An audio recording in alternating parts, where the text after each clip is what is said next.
এটি কুষ্টিয়া সদর উপজেলার বল্লভপুর ভাদালিয়া সড়ক। চলতি বছরের এপ্রিল মাসে ৩,৪৬,০০,০০০ টাকা ব্যয়ে ৩২০০ মিটার এ সড়কটির সংস্কার কাজ শুরু করে স্থানীয় সরকার প্রকৌশল অধিদপ্তর, যার বাস্তবায়নের দায়িত্ব পায় লরিন এন্টারপ্রাইজ নামক একটি ঠিকাদারি প্রতিষ্ঠান। তবে এ সড়কটি সংস্কারে উঠেছে ব্যাপক অনিয়মের অভিযোগ। সড়কের মধ্যে সারি সারি গাছ রেখেই নিম্নমানের ইট খোয়া দিয়ে দায়সারাভাবে করা হয়েছে সড়কের কাজ।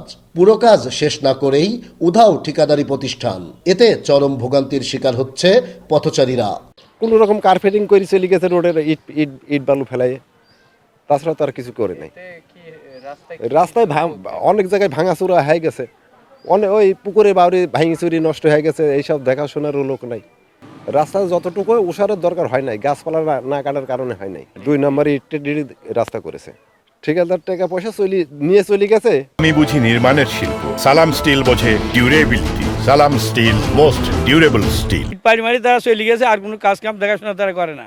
এখন রাস্তা ভেঙে যাচ্ছে, গাছে গাড়ি ঘোড়া বাঁধছে, অ্যাক্সিডেন্ট হচ্ছে, নানান অসুবিধার সমস্যা। দ্রুত কাজ চাই, পেঁয়াজের কাজ বাকি আছে। পেঁয়াজের কাজটা হয়ে গেলে রাস্তাটা জনগণের এলাকার লোকের সুবিধা হবে। ওই অফিসে বসে বসে সব কিছু করে, এর রাস্তায় এসে দেয় নাকি? মানে কন্ট্রাক্টর কথা তো দেওয়ার কথা দেয় না, খোয়া কম দেয়, ডবল করে দিতে ওইটুক দিয়ে এসে দেয়ই না। মশাল থেকে পোড়াদহ সড়কের সংস্কার কাজেরও একই অবস্থা। 5,20,00,000 টাকা ব্যয়ে এ সড়কটির সংস্কার কাজ এবছরের মার্চে শুরু হলেও অর্ধেক কাজ করেই লাপাত্তা ঠিকাদার। এ কাজেও রয়েছে ব্যাপক অনিয়মের অভিযোগ।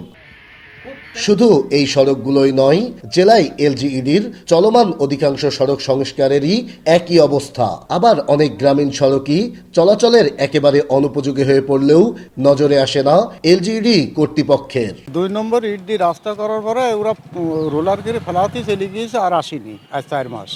সমস্যা পানি বেঁধে থাকছে, এখানে দোপ সারিনি, পেঁয়াজ মাটি দিইনি।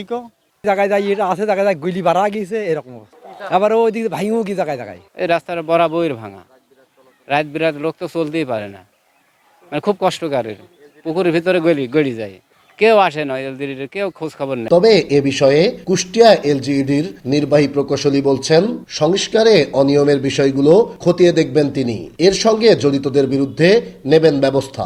বাৎসরিক যে মেরামত প্রকল্প আছে সেটা থেকে হয়েছে, তো আমি যেহেতু আসার আগে তো আমরা একটা খতিয়ে দেখব যে আসলে অনিয়মের ব্যাপারে কারা কারা দায়ী, তাদের আমরা ইন্ডিকেট করব এবং এদের ব্যাপারে আমাদের যারা হেডকোয়ার্টার আমাদের প্রধান প্রকৌশলী স্যার আছে তার দৃষ্টিগোচর করে এদের ব্যাপারে যদি কোনো ব্যবস্থা নেওয়া হয়, মানে নেওয়ার জন্য আমরা সুপারিশ করব। গ্রামীণ অবকাঠামো উন্নয়নের নামে অনিয়ম ও দুর্নীতির সাথে জড়িতদের বিরুদ্ধে দ্রুত তদন্ত সাপেক্ষে ব্যবস্থা নেওয়ার দাবি জেলাবাসীর। নাইদা সান্তিতাস, দেশ টিভি, কুষ্টিয়া।